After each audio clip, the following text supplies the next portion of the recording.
Tere, kas te olete kuulnud sellest, et linn pakub juba 1. septembris lastele tasuta toitu lasteaedades?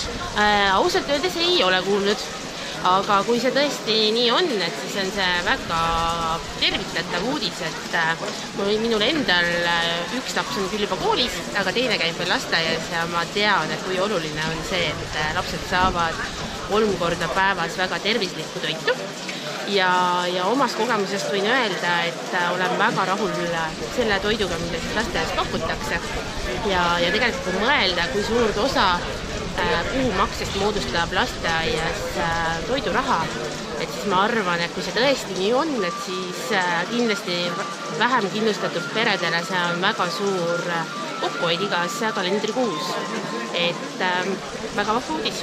Teie arvates 700 eurot perekonna kohta on ikkagi suur raha või mitte? Kindlasti on, arvestades seda, et kui palju kulub ühes kuus tegelikult laste huvialaringidele, et siis ma loodan, et väga palju tegelikult saab tänu sellele, et toidurahale perekonnale enam siis ei kulu nii palju, et saavad lapsed tegeleda väga vahvate hobidega.